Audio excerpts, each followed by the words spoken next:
My name is Sally Engel-Mary, and I am actually the Silver Professor of Anthropology at New York University, and I have done a lot of research on human rights, legal anthropology, where anthropology likes to kind of destabilize existing categories like gender and rights. Lawyers want to clarify categories and define things. So there's a deep tension between these two fields, which is quite interesting. The first thing for me was how amazingly supportive she was. If I am in the position that I am today, so if I'm a professor of law and anthropology, and if I am the PI of an ERC advanced grant, it's thanks to many people. It's not just thanks to Sally, but nonetheless, Sally had really is one of the people who made that possible. So I am extremely grateful to her. And I'm the most grateful that in a sense, I didn't know her that well.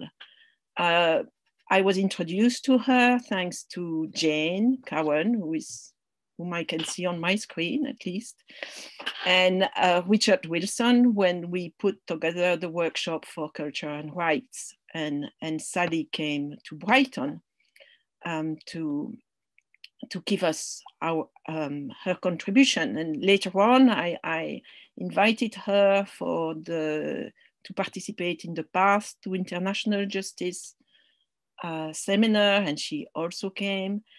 And I met her, I think, possibly another 2 times in my life. And that was it. And despite the fact that our connections were in a sense tenuous, whenever I turned to her for support, which in my case would have meant writing a reference for a job application, in which I was never successful, because those of you who know me for a long time know that I would have wished to become an academic in anthropology, but never managed.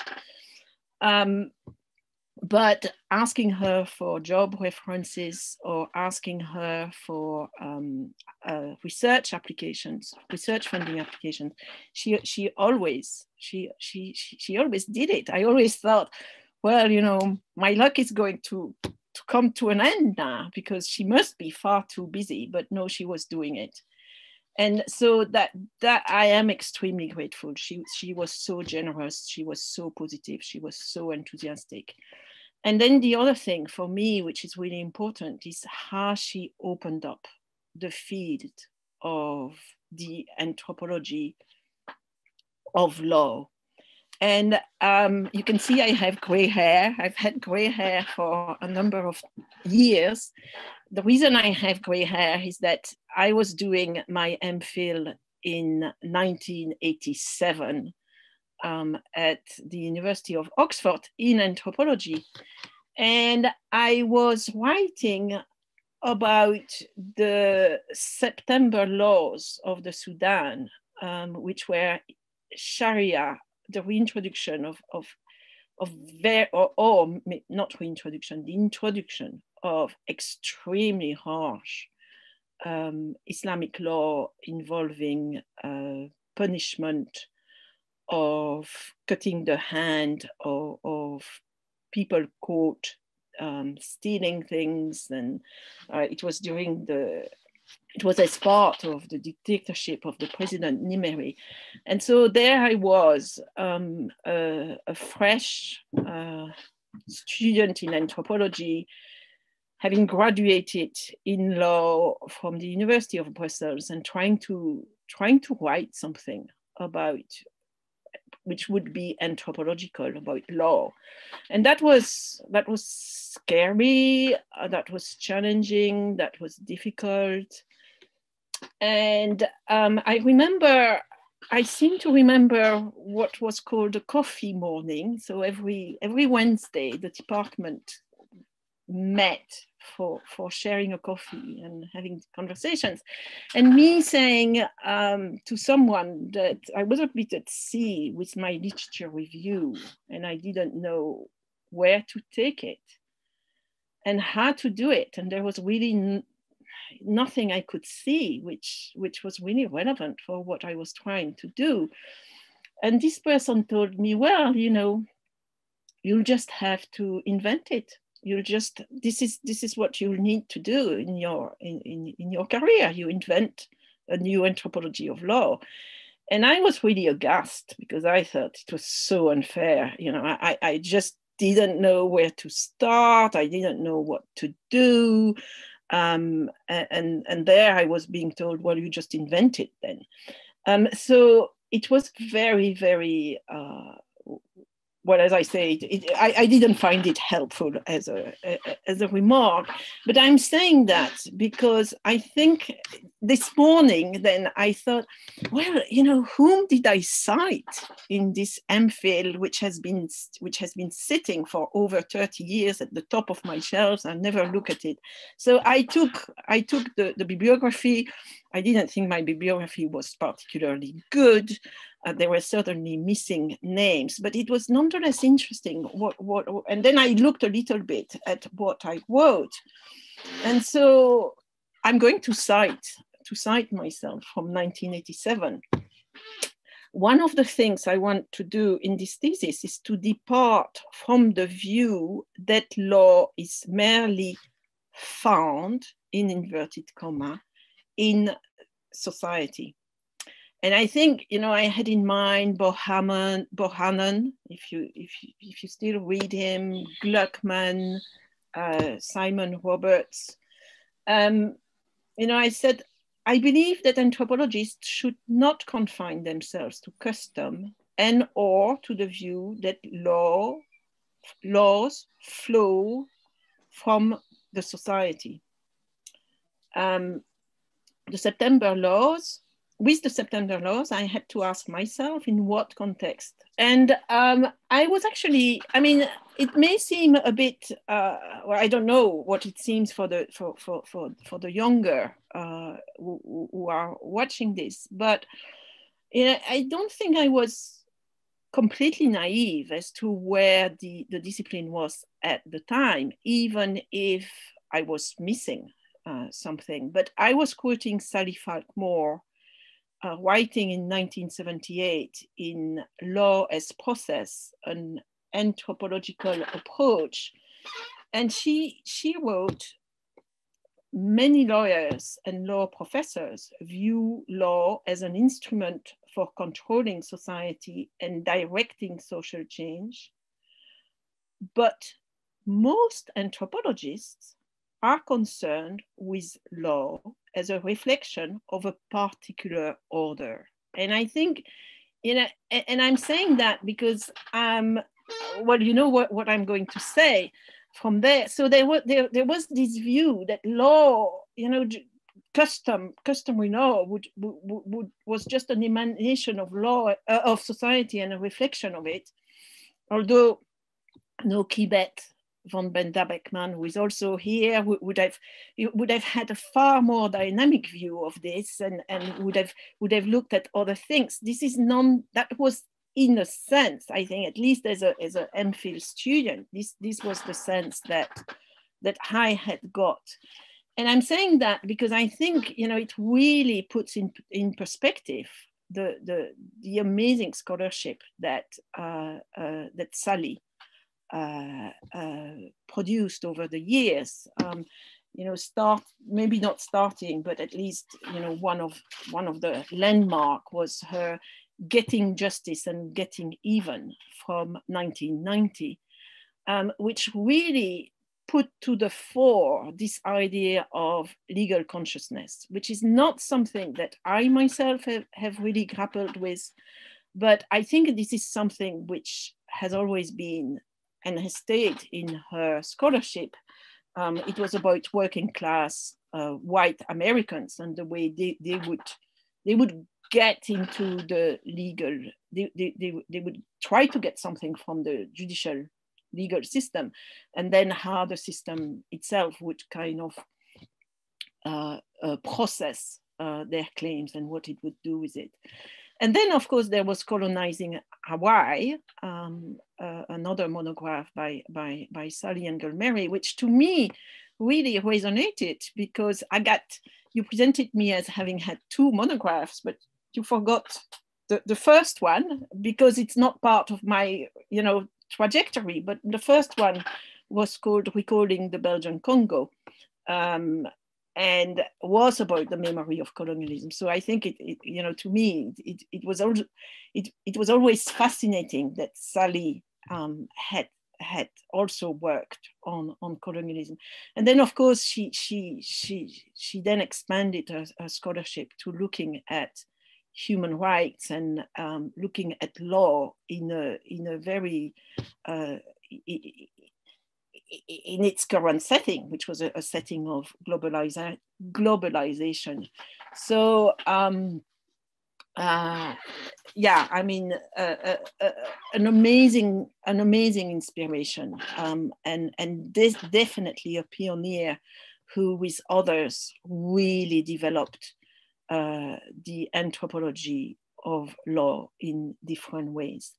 Now, as I mentioned already, I've been based in a law faculty for sometimes feeling for worse, other times for the better, certainly reconciled with that for a long time now, even if at the beginning I just thought, well, anthropology is so much more fascinating than law. But I think it's interesting to look at what these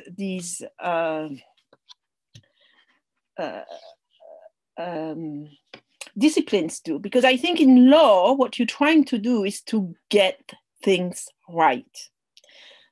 If I put it, if I try to encapsulate it in a few words, you're trying to look at the legal system. Is it coherent? Is it consistent? Does it deliver justice? Is it fair? Does it deliver equality? Does it respect the rule of law? Is it okay in a democratic ideal? But basically, law, I think, at heart is a normative endeavor. And then in the discipline of anthropology, I think what you're really trying to do is to understand the world. Now, maybe not understand the whole world. There are many things we don't touch upon. We don't do chemistry, we don't do biology, we don't do the universe, but we are trying to understand everything which touches upon the human being, which of course then is enormously vast. So, what we do, how we think, how we give meanings to our life. And as anthropologists, we do that in looking at human beings as social beings living in collectivities. We're less interested in individual per se, which kind of we leave to anthropology, but we really want to understand what's going on there. And I think at the heart is really understanding the unity and diversity of mankind. What makes us similar, what makes us different. And it's very much a reflective endeavor. And so what happens when you put the two together, which in a sense is what I've been trying to do in the course of 30 years or more, and not necessarily trying to do it in a conscious way. I mean, but recently I was asked to write a chapter for a book that I'm going to try to show you. So I need to get to the sharing. I need to get to the share. Why has the now my oh, just 1 second. I need to be in Zoom. I need to be in share screen. and I need to share. Oh, it was going so well. It's working, Marie-Benedicte. We can see. Okay, but I am not at the slide that I wish to be, but I'm hopefully going to be there in 1 second. Right. You have it. So in this book, research methods for international human rights law beyond the traditional paradigm, which basically means beyond the doctrinal approach. And I was asked to contribute a chapter on what it was, how you could study human rights law from an anthropological perspective. And that got me thinking. And I kind of thought, okay, I've always been very aware that my scholarship is not legally conventional. The lawyers may find it interesting, but also a bit different from what you would expect a lawyer to do. And so the question for me for that chapter was, okay, so what is it that I have done differently? And now that I have given up of trying to be based in an anthropology department and kind of given up about being an anthropologist, the anthropologists kind of are very happy in a sense to bestow me the honor of saying, well, actually, you're kind of part of the tribe. We will accept that. So, you know, I got the title of Professor of Law and Anthropology, and I got invited in anthropological forum, etc., even though I am also not a conventional anthropologist. So what is it that I am doing, which has been informed by my training in anthropology, as my doctorate was in anthropology, which explains that now there is kind of an anthropological flavor to my scholarship. And putting it in a few words, I think it comes down to 4 mottos, is what I have said. The first motto comes out from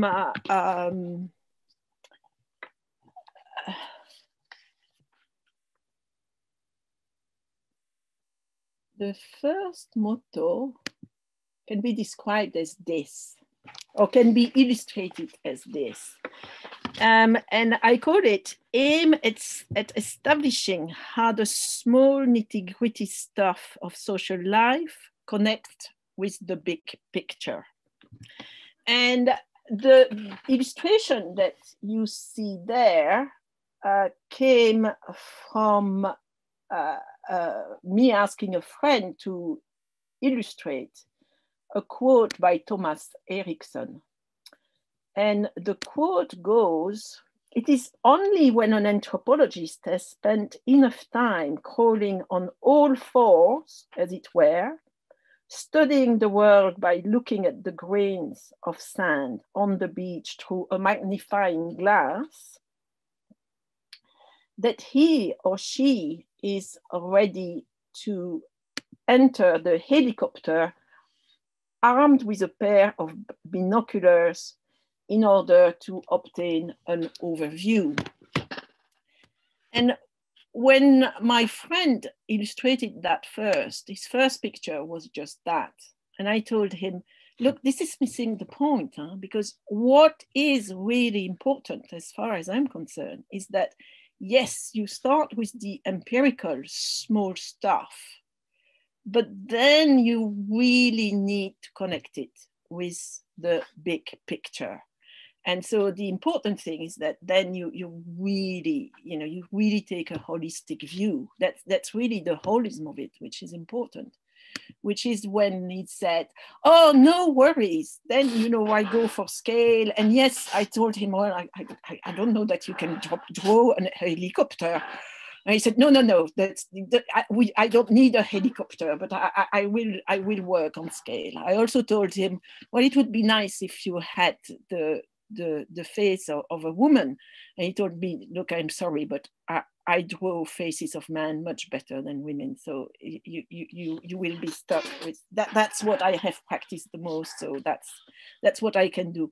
But to me, this thing about starting from the data, starting from what is really happening, starting from the element which may seem insignificant, and then putting it in the overall setting and trying to see how it works in the big world is what I feel is at the heart of the anthropological method, and is at the heart of what I have been trying to do as a lawyer, for many years now, with especially judgments of the European Court of Human Rights. And the second motto I identified is that as anthropologists, we pay attention to the gap between theory and practice. So we don't believe that what we are being given as a discourse is necessarily fits with what people actually do. And actually we always aware there is a gap between what even people think they do and what they're doing in practice. And so that's another thing and that's why you as an anthropologist, you can never just believe what the spokesman or woman of society, the most authoritative person says, because they probably have got it half wrong, even if they're not aware of it. Maybe they're aware of the gap, but maybe they're not even aware of it, but there is this gap. And so I think that it's something that I've always been very much aware of as I look at what's happening in human rights law.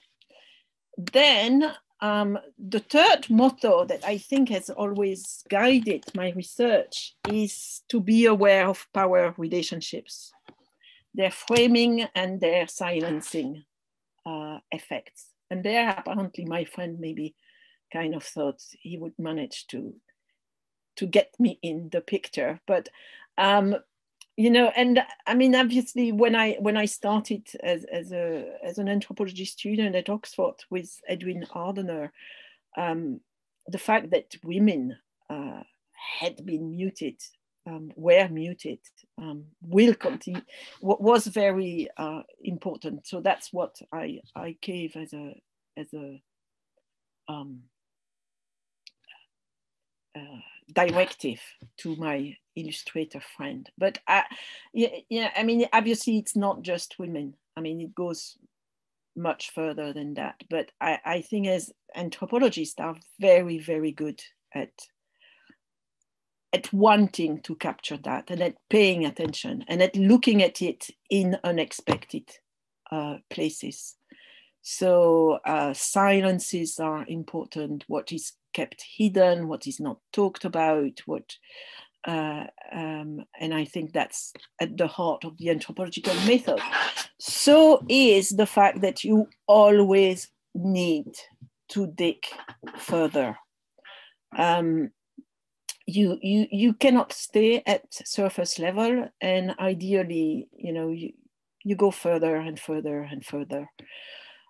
So in this chapter that I was writing for the book, this is what I came up with. I gave an illustration because the book was arranged in such a way that the editors, I think very cleverly, asked each contributor to illustrate, in a sense, the theoretical or disciplinary approach they were taking beyond law with one particular judgment. So they wanted us to apply the approach to a particular judgment, which is what I did. So I've come up with 4 anthropological mottos. I tried them on to some good friends who are anthropologists. They didn't object, so I thought, okay, you know, I go ahead and I publish. I would say these are the anthropological mottos which have informed my research. What strikes me is that, of course, there could be others. And I think, you know, probably one of the things that I'm missing is what Jane Cowan, as I was discussing with her a course that I'm very grateful she's going to give at Ghent next term, what she would call the embodiment. You know, I'm really still doing it very much, in a sense, in a detached way from the physicality of the relationships in human beings. I mean, you know, it doesn't matter now any longer. I would expect there are different emphases and different ways of practicing anthropology. We're not all doing the same thing. We cannot all do everything but it is something which has struck me quite a bit. But maybe, I guess, Julie might have other remarks and comments, observations, and insights. So I'll stop here. Thank you. Thank you, Marie-Benedicte. Listen, first, congratulations for being the first speaker. You've given a great introduction to Sally's work. So we're really grateful for you doing this. And we're very honored that you are our first speakers in this series. And somehow it's great because you didn't really present the entire chapter that I read.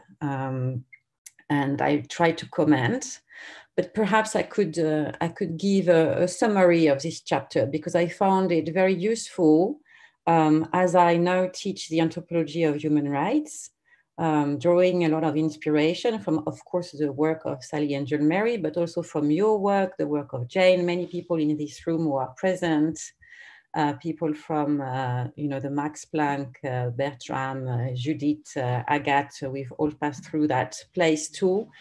And I was initially asked to teach this class to anthropology students only. And I refused to do that because I think that actually I learn a lot from the different students who come from the various disciplines who come to this course. So I have many law students, and I've tried to find the right words to explain to them that the objective of the course was not to transform them into anthropologists, but rather to develop their anthropological eye or sensitivity, if you like. So now, thanks to you, I have words to explain what this sensitivity is about. Okay, so in this chapter that you wrote in that book, you explain how your research in law has been influenced by your anthropological training and your anthropological sensitivity, and you presented these 4 mottos that I'm not going to repeat right now. But what you explain very well in the chapter is how applying these mottos to the analysis of judgments, notably those made at the European Court of Human Rights in Strasbourg and at the Inter-American Court of Human Rights, has brought an anthropological edge to your study of human rights law. So in the chapter, in fact, after you've introduced the 4 mottos, you draw attention to an exceptional case, namely MSS versus Belgium and Greece, a case that you explore in your book, When Humans Become Migrants. And you reflect on the added value of the anthropological eye beyond the classic doctrinal approach that dominates in studies of human rights law. So perhaps very quickly, I summarize the case because I think it's important. So the case refers to an Afghan migrant who applied for asylum in Belgium and who was deported in 2009 to Greece after his fingerprints identified this country as his first entrance point to Europe.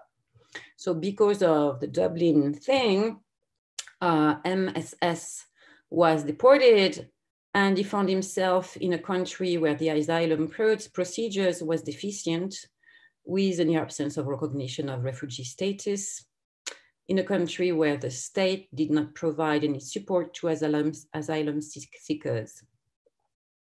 And this absence of state support was pushing, I mean, of course, many migrants, asylum seekers, like MSS, to live in extreme poverty, to be exposed to attacks, to abusive incarcerations. And the court so found Belgium had violated the convention, the European Convention of Human Rights, for having sent the applicant to a place where he was at risk of suffering treatment contrary to Article 3 of the convention. So it's a kind of a momentous judgment which forced the European Union to review Dublin II. And it's a judgment that has triggered many comments from scholars of human rights law. But actually, it's not really what interests you in this judgment. What interests you is how MSS, so this case, fitted within the overall Strasbourg migrant case law. And such a question, in fact, provided a different vision of the judgment, which, however important, remained, you say, exceptional within the overall case law of the Strasbourg court. So you provide an anthropological reading of the case, which mobilizes the four motors that you explain in the first part of the article. And what you're doing is actually a contextual and comparative analysis of judgments. So you start from the identification of this gap between the theory and the practice. In theory, you say migrants have human rights like any other human being, but yet migrants' human rights are regularly violated, and the European Court of Human Rights often fails to denounce these violations. The second thing you do is that you look at power relations, and you focus on the ways in which power relations manifest themselves at the European Court of Human Rights, notably in the way the court manages the relationship between applicants and the states. And your main finding is that actually the European Court of Human Rights accentuates the inequalities between the parties, notably by reinforcing the principle of state sovereignty and by putting the onus of proof on the applicant. You apply the second motto, dig deeper, and you focus on elements that are usually overlooked in legal commentaries. So you look at the procedural aspects and the evidentiary issues, which are seemingly, presented as seemingly neutral presentations of facts.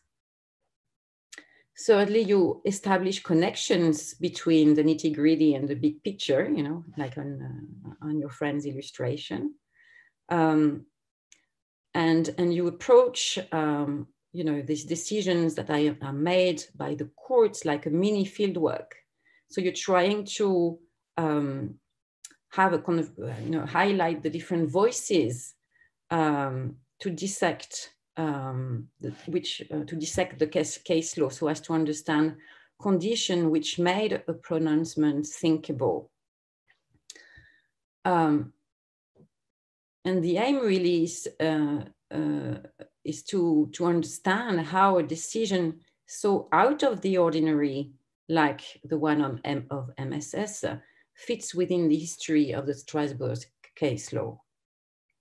So the main findings that this approach enables is that first of all, you mentioned that the nationality of the judges in that specific case was very important. And actually, these persons, these judges, were adopted a pro-migrant attitude in prior cases, and they use their own power of persuasion to convince the peers.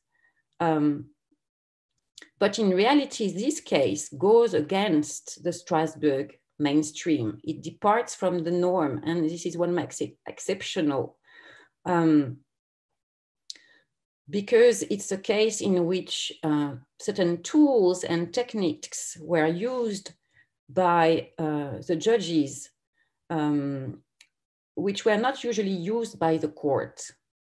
For instance, the judges lightened the burden of proof placed on the applicants. They approached the factual claims made by the state with skepticism. And they examined all the complaints made by the applicant instead of saying that some needed no examination, which is something that they tend to do.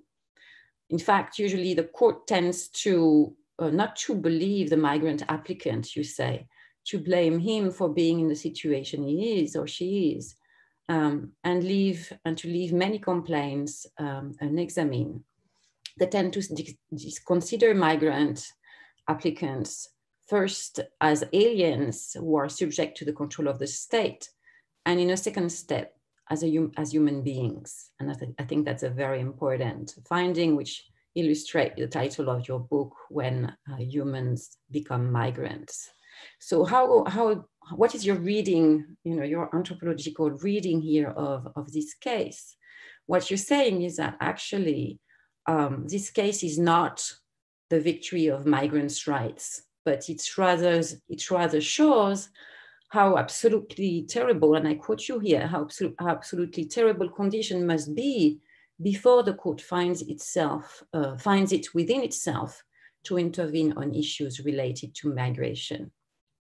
So what you say and what you do, and actually this is where I think, you're practicing your anthropological method, is that what you explain is that you need to contextualize this case within the Strasbourg case law to understand its deeper meaning, to understand the fact that it's an exceptional case that doesn't trigger, that doesn't illustrate a major transformation of the court, but rather, it's an exception to the norm. Because indeed, many complaints at Strasbourg are rejected by the court at admissibility stage. There is very limited case law in relation to migrants' application, in spite of increasing complaints filed as a result of the deterioration of domestic asylum procedures. But in general, the court avoids subjecting domestic asylum procedures to close scrutiny. So there is a tendency there to reaffirm the principle of state sovereignty. And often the court is too slow at reaching the point where it feels migrant suffering has become unlawful. So what I really find useful in that example, in giving us the possibility of following you as you read these cases with an anthropological eye, is the importance, I think, in the way lawyers are trained to make them realize that it's also important to be able to read these cases properly, to take a little bit of distance from the normative framework of the law, to be able to go beyond what appears on the surface, and to be able to analyze these cases' deeper meanings. And this is where focusing on social interactions and power relation is so important to understand judgments within a broader context. So I think what you do is that you bring the actors back in. It's not only about facts, it's about social relation. It's about specific persons who at some point, you know, will be more daring than what the court would usually be. So observing the law with an anthropological eye means making connection with other domains of social life, which lawyers tend to dismiss as irrelevant. Perhaps even to question the so-called positivism of the law and its supposed reliance on established facts. So it's very, I think it's very useful for anthropologists also who teach the anthropology of human rights to a non-anthropological, you know, audience or students to be able to see how that can be done in practice. So, so I have one question for you, Marie-Benedicte, because you use the metaphor of dissection, and it's actually also the title that you gave to your ERC project, and you use this metaphor of dissection when you describe your work. And it made me think of forensic anthropology, actually, or the forensic turn in human rights more broadly, which has been quite criticized. So I guess it is not, I mean, you do not aim to find evidence of this nature in your own work, but I was kind of curious to know a bit more what you have in mind when you use this term dissection. I mean, we have this picture in the article of you, you know, with your all these documents that you place all around your office and that you try to make them speak to each other. But could you say a little bit more about that? So that's my main question to you. Maybe I stop there. Okay, that's interesting. And I'll tell you the story. First of all, I'd like to say, you ended up by saying, because I say it in the chapter, I say, you know, to do this work on the MSS judgment, which was quite a long judgment. It was, however, maybe 100 and some few other pages. It was a number of paragraphs in legal talk, and indeed, I really cut the different paragraphs and pages, and I had piles, and I kind of thought, what goes with what, and so I think that's what you are referring to when you say, well, we imagine you with all these documents around you and trying to make them talk to each other. Now, I'd like to say that this method of really having these different paragraphs, I didn't do it with other judgments in the book. And at the same time, when I say in the chapter, I'm going to take MSS, the MSS chapter of my book, but I could have taken any other one. I really believe that. So it was a little bit by chance that I ended up giving MSS as an illustration. It could have been, I didn't know which one I was going to take, because when I look back at it, they all seem to fit, which of course I'm delighted about, because then it's the proof in the pudding. Yes, I was really always having these mottos at the back of my mind, even though I had not identified them as such. I was not consciously kind of thinking this is what I need to do, but looking back at it, it's the result. Now, how did this word dissect appeared? In the introduction of the book, When Humans Become Migrants, I kind of felt I needed to explain a little bit my approach in the introduction. You know, my book will end up being different. It reads differently. So what can I say to the reader to explain, in a sense, how I work? And I was always very, very aware that I pay a lot of attention to dissenting opinions. Maybe I'm not the only lawyer to pay attention to dissenting opinion, but certainly I do. I also pay a lot of attention to the timing And I think that is, it's astounding for me, but lawyers generally do not reflect on timing. So very often they won't tell you when a judgment has been adopted or how long it took for it to be adopted. It's something which does not really sink in their examination. And well, I cannot remember now, but having, in a sense, what I also do, and which again, not that many lawyers do, which may come as a surprise, is that I really read and then reread the judgments. And I don't go for the important bits. I read from beginning to end. Even the only thing I would let myself skip is the national legislation. But apart from the bit which repeats the national legislation, I'm going to read absolutely every word. And of course, I will be interested to kind of see, and who was the legal representative, and maybe I will make a search on the database of the court. You know, is this a legal, what other cases have this person litigated? And so I pay attention to these things.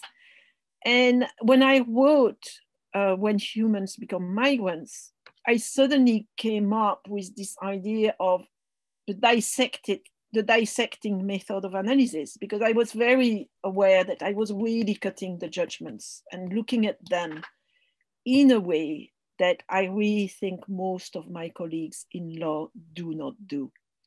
And so it encapsulated that idea. Little could I have known at that time that I would end up, making an application to do a big research program on evidence. It had not struck me that evidence was so important. So I had absolutely no idea. It's not something with, evidence was coming in the analysis of judgments as I was discursively doing it, but it was not a theme. It was not a theme that I was looking for, even though at some stage, of course, I realized that evidence was coming up. So I do talk about it in the conclusion. And by the time I wrote the chapter for the Gonzalez and Hodson book, I knew that I was then going to have Dissect as a research project. So by then, of course, it was high on my mind. But then, at some stage, I decided, well, I want to have a research project on evidence. And then, you need to find a good acronym or a good word which does something. And what is it going to be? I was not particularly settled on that, but at some stage, Dissect came up again, and it was quite useful in my application, because then I could claim to have an original method of analysis. And, the beautiful thing is that I had written it in that way in the book, with not strategically then, because I hadn't, in that sense, I was a little bit innocent, but it was really useful, especially, Dissect. Of course, it immediately raises this idea of forensic, of evidence, so it just fit it. And so it's just, I would say it's a coincidence. It's le hasard in French. It was not fully thought through, but it ended up that it really worked well. Thank you, Marie-Benedicte. I don't want to monopolize the floor because we have only 30 minutes left, but I think there is someone asking a question in the chat room. So perhaps I read it for you, Marie-Benedicte. Thank you, Dr. Dembour, for your cogent and invigorating presentation and comments. Question: from your perspective in a law school, What do you find that legal scholar, law scholar concerned with getting it right, as you say? What do they value in anthropological approaches to the law? We in anthropology know why scholars of law need us. In what respect do they believe they benefit from the anthropology of law? Wow. That's an interesting question. Certainly in the UK, where I have been based virtually all my working life, I studied law in Brussels, and then I went to Oxford, and then to Sussex, and then to Brighton until just over a year ago. So that's really where I've been based as an academic. In the UK, and there has been a definite turn towards what is called, often referred to as socio-legal studies or law in context. So you wouldn't find, I think, in the UK a school of law today which would have virtually nothing about law in context. The doctrinal approach is not considered sufficient any longer. So even in the law journals, etc., you will always have an opening, and in a sense, probably even an appeal to look at law also in a broader social perspective. Having said that, it's certainly at the beginning of my career, the anthropologists were telling me, well, you're not doing anthropology, and the lawyers were telling me, well, you're not doing law. So when I was submitting a paper, if I was submitting it to a law journal, I was told, well, you really should put it in anthropology, and the other way around. So it's been, I am probably quite more in the socio-legal than even a lot of socio-legal scholars. And so what do they value? I think it's taken them a long time to, for example, value my scholarship. This is not a question any longer. I don't think any professor of law or any law department would say that I personally, as I take my example, would not fit in a law school. But it's taken a long time to arrive there. And what do they value in it? Well, I think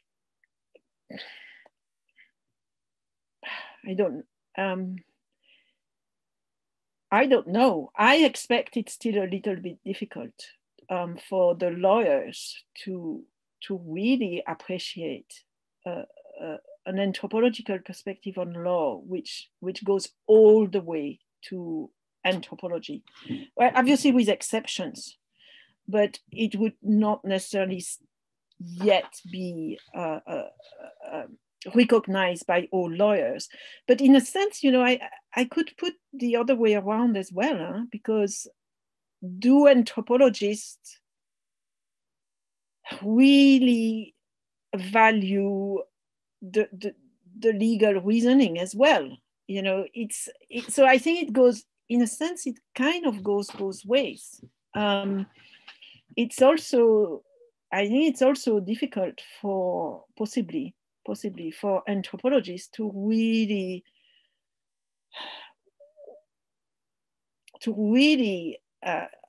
understand the law in legal terms. And maybe it is not surprising. The thing is that law is going to appear like a bit of a very difficult animal to master to an anthropologist.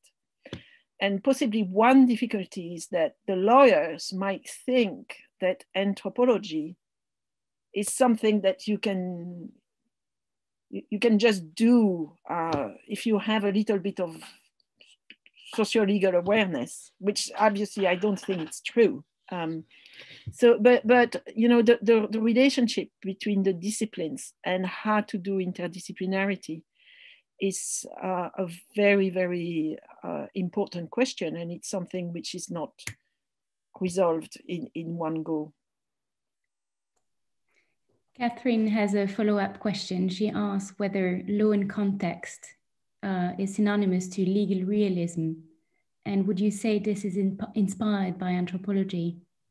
Okay. This brings us back to Sally, actually, right? Yeah. Yeah.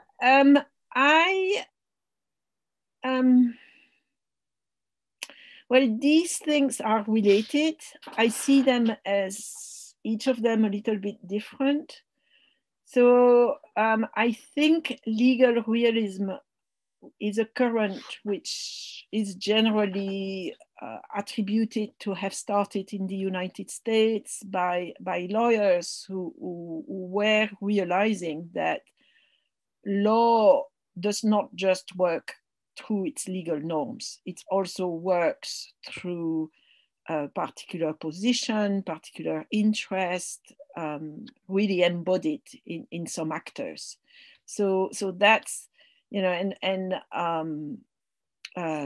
you know, it came, what was it now, the anecdote which is always being said, but a judge was saying, well, I think it's attributed to a very important judge in the United States who would have said, well, the law is not what you have in the books. The law is what a judge is going to decide. And of course, there can be a difference between them. So that's, but then legal realism has developed, and it's of course taken on board, you know, all the critical currents that have developed in the 20th century. And so I think in a sense it's been transformed into critical legal studies.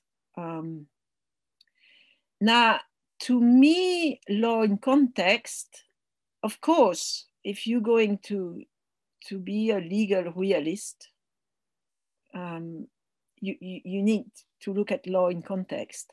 Now, was that inspired by anthropology? Well, I expect it was inspired also by others, by sociology, by the whole of the social sciences, actually. But to me, talking of law in context, I don't think I do law in context. And it's a phrase that I don't use, and I prefer to say that my approach is anthropologically informed. And to me, it's because the law in context still seems to me to kind of have the law at the core. And then you look at things which can explain it around it. So you look at it in context. While to me, what I try to capture by kind of thinking that I approach law in an anthropologically informed way is that there is not the core, the law, what the lawyers might look at the core, to me then dissolves. There is no core, there is nothing which is separate, which can then be looked in context. What is inside is already socially constructed. And so that's why I have a bit of a difficulty with the expression law in context. Two questions in the chat. Jane, do you want to take the floor to ask your question? Yes, hello, Marie-Benedicte and everyone. And mine was really more a slightly reformulated version of the question you've just been answering. So in a way, you've kind of begun to answer it. But because, you know, in a way, you are someone who is inhabiting both worlds and straddling and moving between them, really, I think more than many of us. But you're, in a way, your major tribe, let's say, is the lawyers. And so I guess I was really interested in how, if you had any stories or anecdotes about the kinds of responses you got from the lawyers to the work that you were doing, what they found unusual, distinctive, striking, surprising, intriguing from the anthropological perspective. I mean, I think that there's a broader sense that maybe many of us who work in the anthropology of law and justice or rights, that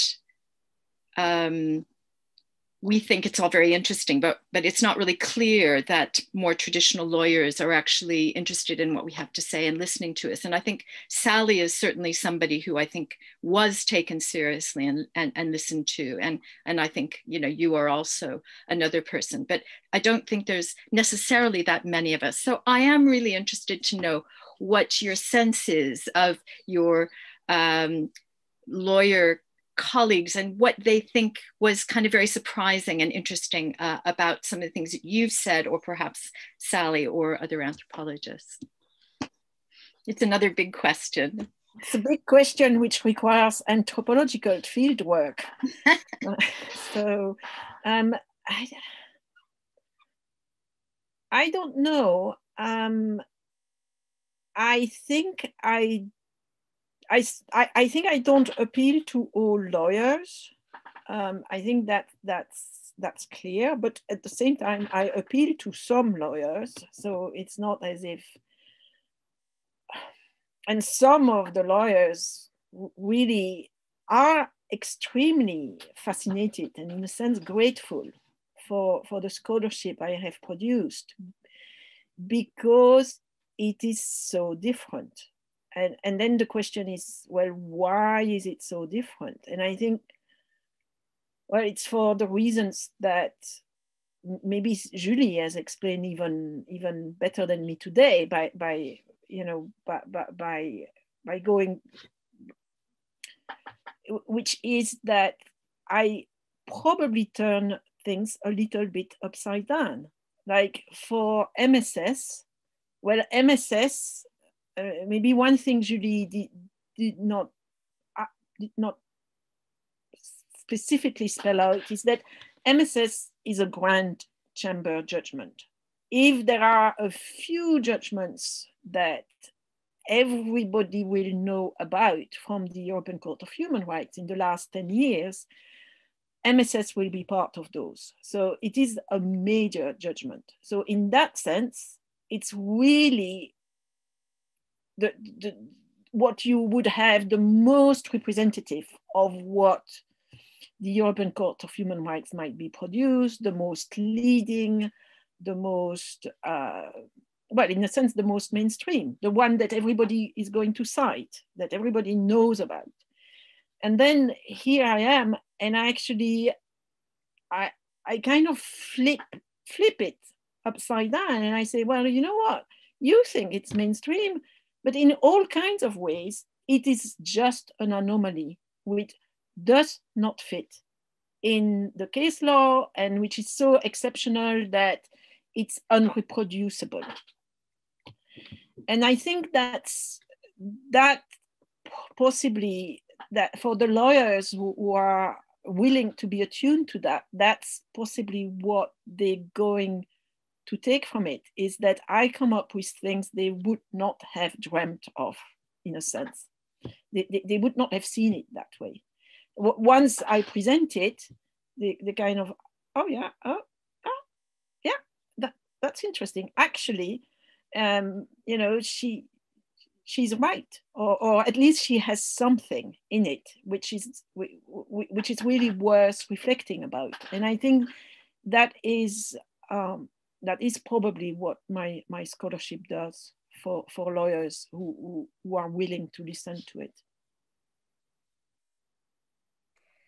Okay, so there's a few questions in the chat. A comment first from Devdatta, who says that as a lawyer, he looks up to anthropologists and other disciplines for the experience part.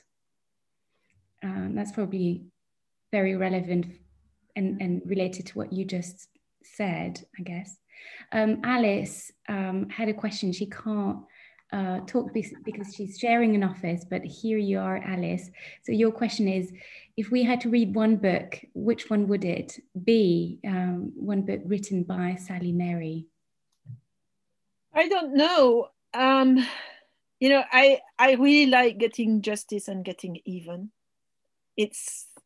I have a really soft spot for it. We know that, I think the book for which Sally is the most famous for is probably Gender Equality and, what is it called now? Gender Equality, Human Rights and Gender Violence. Human Rights and Gender Violence, translating international law into local justice. So that is the book that most people know. That is also, I mean, the concept for which she's the most famous in human rights is probably the concept of vernacularization. And if I have written an article, which I think is actually very anthropological and using really the anthropological models about 4 schools of human rights. So I say that, you know, we tend to have an approach to human rights which can fit either within one of these 4 profiles or a combination of those. And I have located, I think with good reason, Sally in the deliberative school. And I think her vernacularization concept is very much a product of the deliberative school. I only saw that recently after examining a PhD thesis where the applicant was using the concept of vernacularization throughout the schools. And I kind of thought, but this is not a concept which goes throughout my 4 schools. It really is attached to the deliberative school.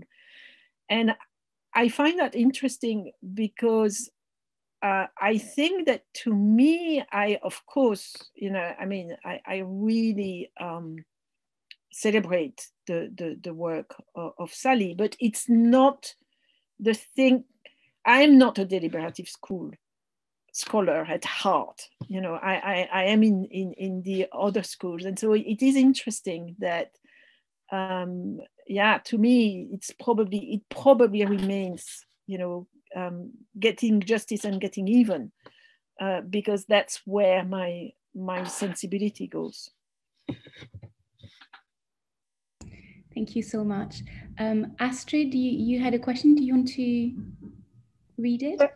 Yeah, so I could just reformulate it as well. But basically, thanks you so much anyway, Marie-Benedicte, for the presentation and Julie for the follow-up discussion. I think this is quite a great way to launch the series, and I'm really looking forward to the rest of it. And kind of like, and I guess my question is going in that direction too, so we spend a lot of time today thinking about what are the limitations of the law and how anthropology can contribute to that. But I wonder, do we not have to ask the question the other way around? What are the limitations of anthropology, and why do we spend so much time looking at the law? And I wonder if you can maybe provide an answer both in terms of your contemporary work that is quite centered around European institution and how human rights are being handled in that, but also beyond that, because I was thinking, I use a lot in my work TWAIL, so third world approach into international law, and I think TWAIL has a lot to bring to anthropology. And I've been asking a lot of those questions that you were mentioning at the beginning, that the anthropology asks more about the law, but it depends which kind of faction of the law, and how do we move beyond the like I think within anthropology, there is this big critique that we are so entrenched within colonialism, and how can the law and critical approach to law can help anthropology to go beyond this? Thank you. I mean, spot on. I don't necessarily have the answers to that, but it's true that TWAIL, third world approach to international law, is really trying to, you know, to identify and to show, to recognize, to push, to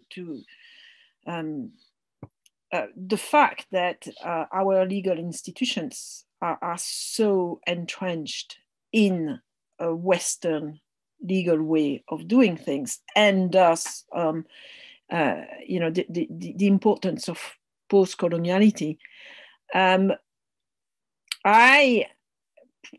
I have not done that much, but I think, yes, it's true that in that sense, the importance of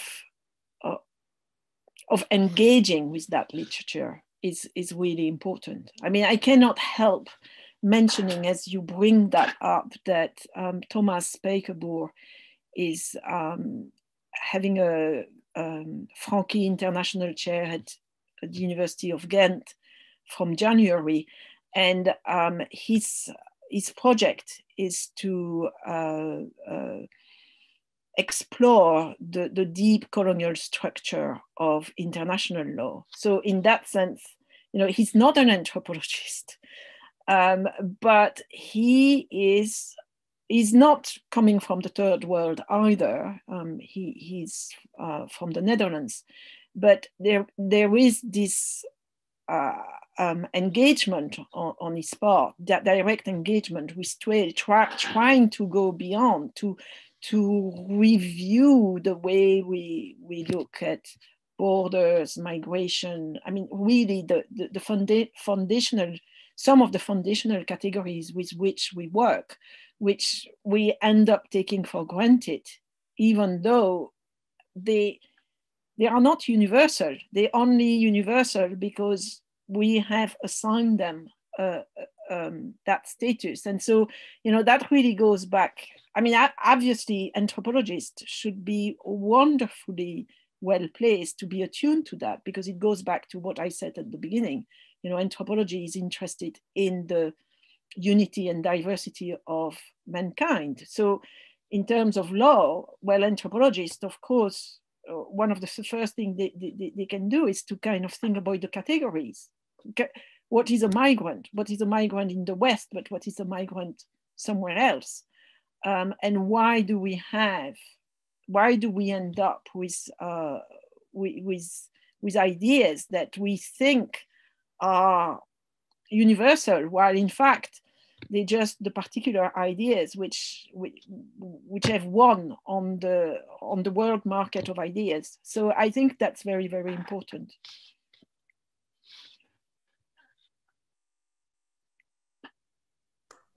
Any more questions from anyone?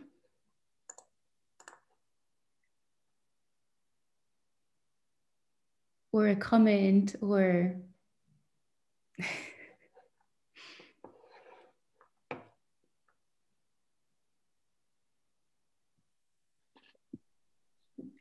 Jane?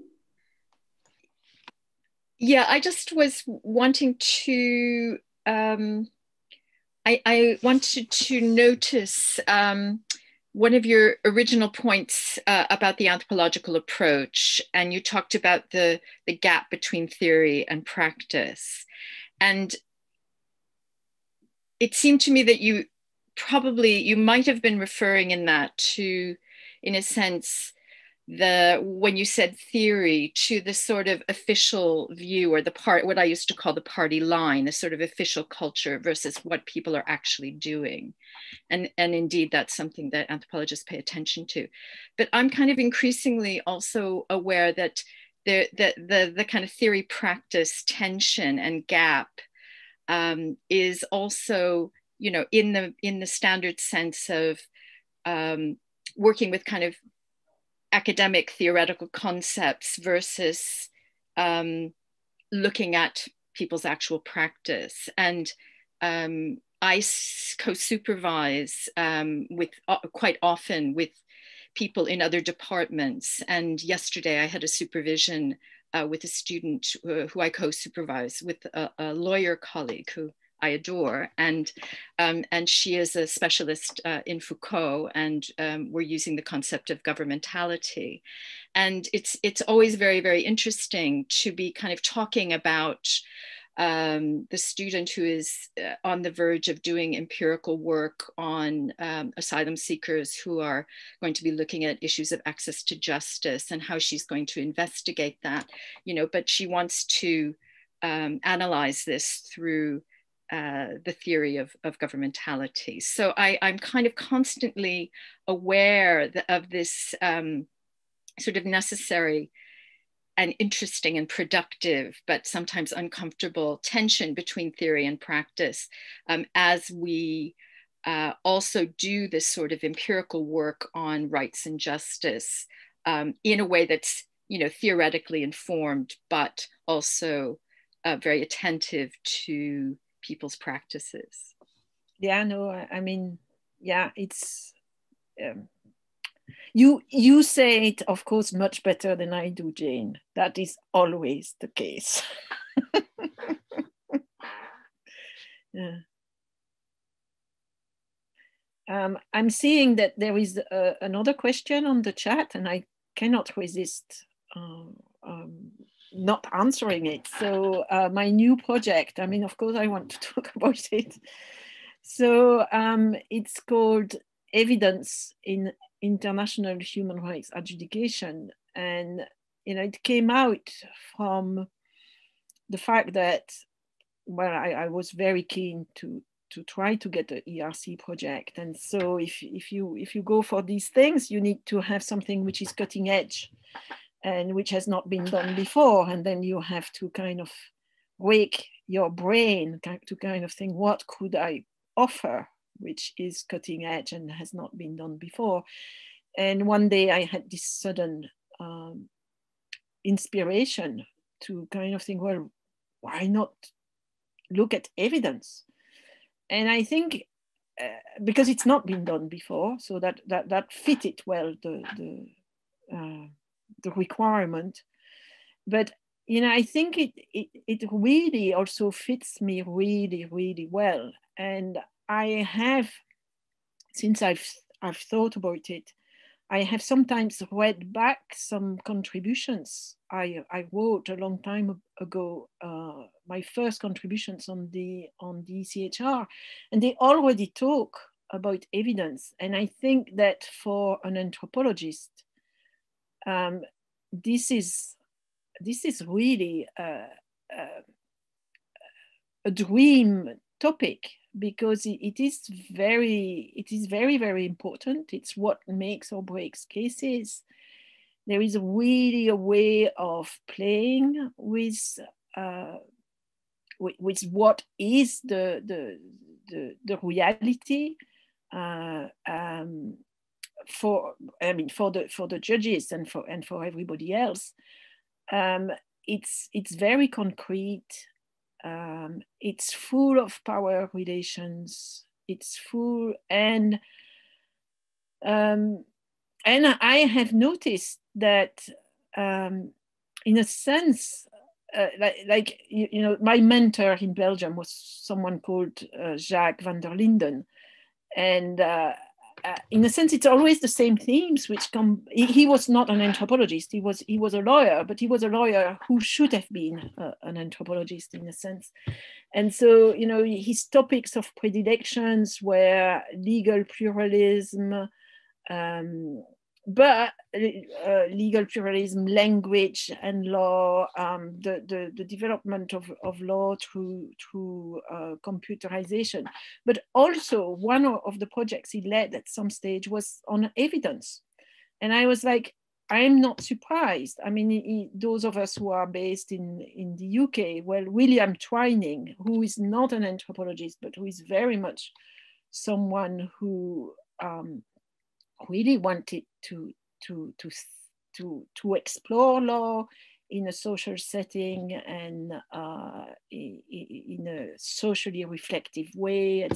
I mean, he also had very pioneering books on evidence. So I think that, you know, for those lawyers like me who are kind of quite socially grounded, evidence is a topic of predilection, and we are still at the beginning of the project, but I think it's just fascinating.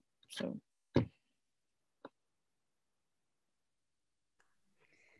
Any concluding question or comment? Ruben, do you want to read your comment or?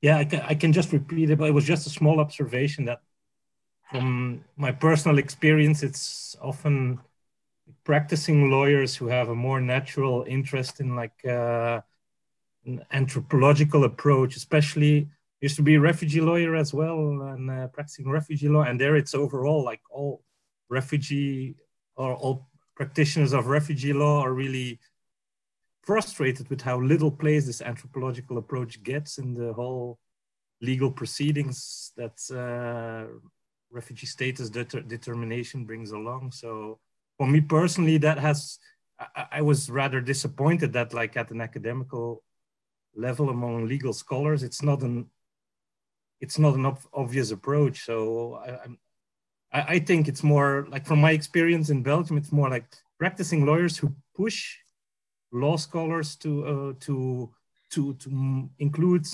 anthropology or insights from anthropology much more in their academic research and publication.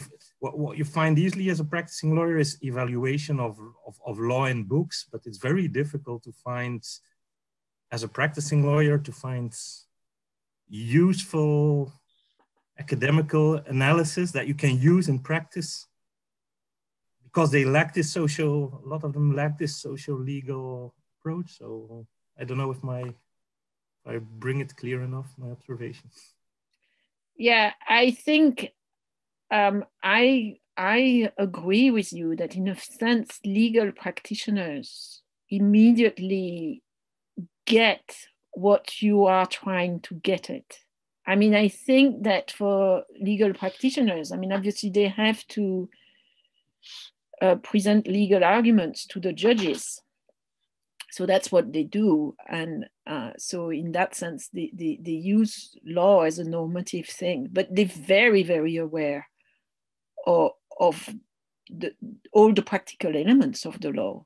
They're aware of the position of their client. They're aware of their own position.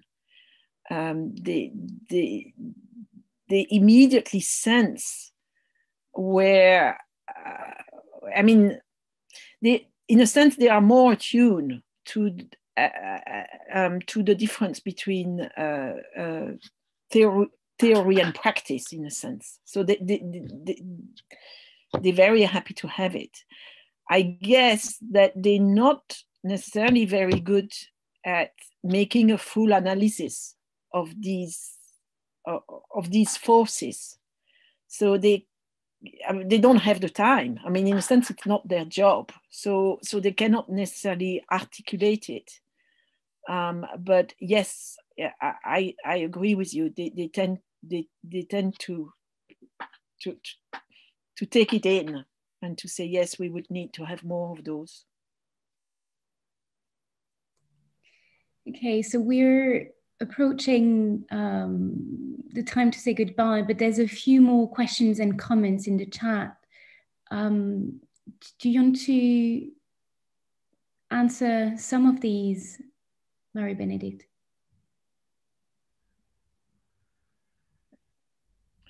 Okay, Ibrahim, this is a very important question and very very tricky, because I mean, obviously as a human being, but also then trained as an anthropologist, I cannot but be very aware of the different value system in the world. I mean, this is what humanity is about. And then we have a human rights system which, you know, claims to be universal and misses many of the different conceptions, practices, and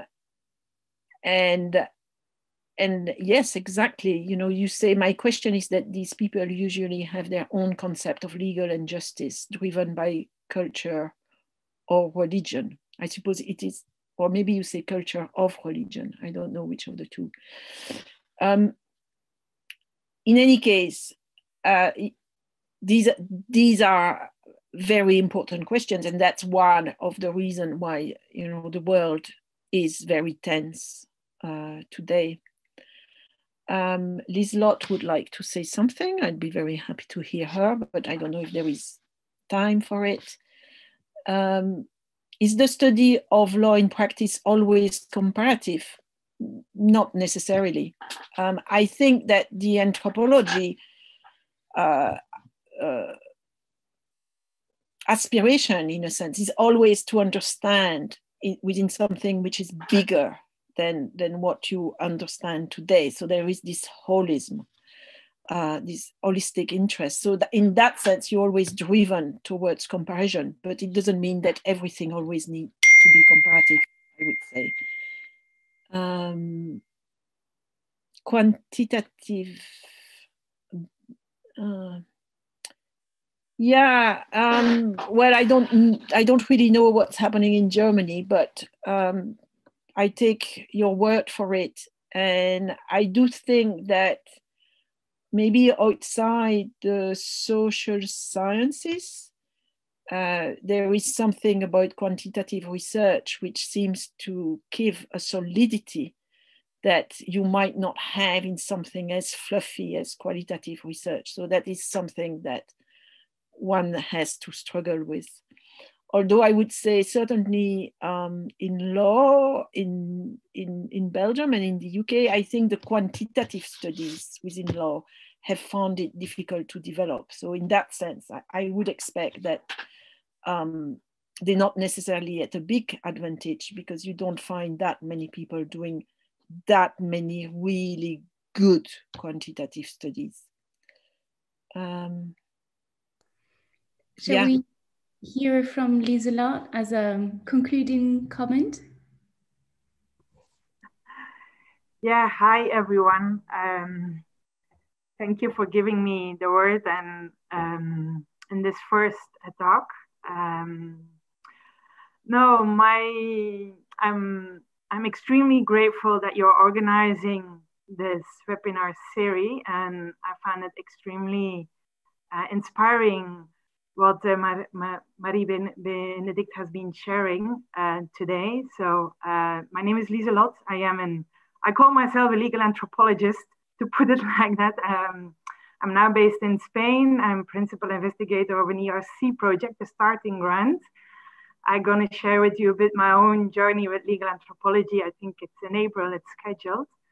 But yeah, I have to say that the work of Sally and Mary, and from everyone, I see a couple of other legal anthropological scholars, has been extremely